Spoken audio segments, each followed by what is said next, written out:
May detention facility ang Philippine National Police Office dito sa loob ng Senado mismo. Banda ron, katabi ng basketball court. At least PNP mismo ang bantay doon at K9 unit lamang nila ang nag-i-standby doon sa ngayon. In-inspection ko na kanina at kung sakasakali para matiyak ang seguridad ni Mayor Go ay doon namin siya idedetina kasama yung kanyang mga kamag-anak hanggat hindi nag-i-schedule ng hearing ang komite. How would you describe that facility, sir? It's a detention facility nila. It's a room, air-conditioned, with its own restroom, with bunk beds. Inayos ko lang kanina. Dahil nasabi ko, katabi mismo ng PNP. Sir, may pwede ba magdala ng cellphone, ng any gadget? Ayon sa rules at guidelines ngayon, yung inabutan ko na ng OSA ay hindi daw po pwede. Pero kung kailangan gumamit, gagamit sila ng telepono ng OSA. Pero pinapareview ko ngayon yung rules.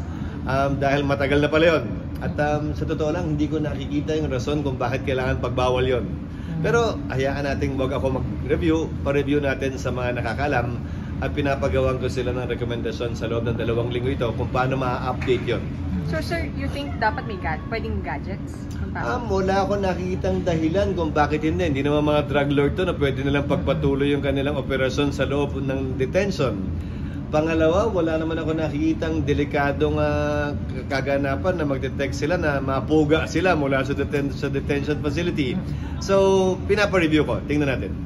And then sir, sorry sir, kasi July 29 pa yung hearing. 29 daw, sir. sir. 29 na sa Sampina, opo. Paano sir pag na-arresto sila na mas maaga or sumuko, kailangan pa mas Sinabi ko na sa staff ni Senator Risa kanina na kung makokompleto this week, baka gusto niya i-considera mag-schedule na mas maagang hearing. Kaya naman niya kasi nilagay yung hearing ng ganung petsa para mabigyan ng sapat na panahon ng Office of the Sergeant at Arms na maipatupad yung arrest warrant sa tulong ng law enforcement agencies ng ating pamahalaan. So sir, safety-wise, walang dapat ikatakot si Mayor Go?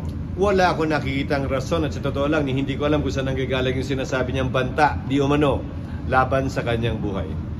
Yes, do we have any special accommodation sa isang mayor? I don't know, mas magandang room for... This is not a penalty. This is not a punishment for the commission of any crime. Itong pagdetena sa kanya ay para tiyakin lamang na siya ay mag-a-attend ng pagdinig ng Senado. At matapos siya mag-attend ng pagdinig ng Senado, ay walang rason para patuloy pa siyang idetina.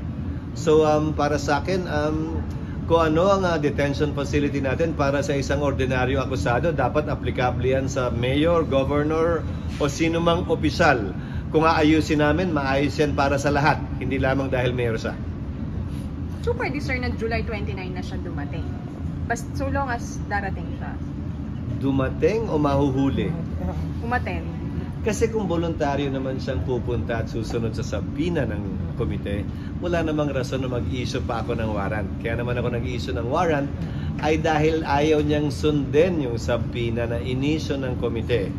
Ngayon, meron namang mga paraan at proseso na kung makukumbinsin niya yung komite, si Senator Risa, na hoy, nagkataon lang na ganito pero mag-a-attend na ako, nangangako ako. Mayor ako, you can release me on my own recognizance, kilala ko sa komunidad, kung papahintulutan ng komite, walang dahilan para hindi ko rin pahintulutan yan.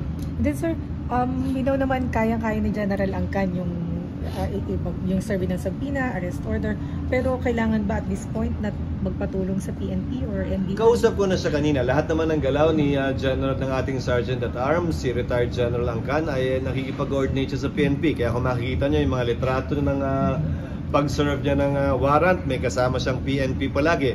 So nakikipag-coordinate ang Sergeant at Arms sa PNP at kung makalipas ng ilang araw pa ay hindi pa matunto na ginaroroonan sa mga kilalang address ng mga iniso natin ng warrant of arrest, pinagbigay alam ko na sa kanya na kung kinakailangan makipag-ugnayan na rin siya sa NBI at iba pang mga law enforcement agencies para ma-implement yung warrant na iniso ng Senado sa ilang mga testigo para matiyak yung kanilang pag-attend sa hearing.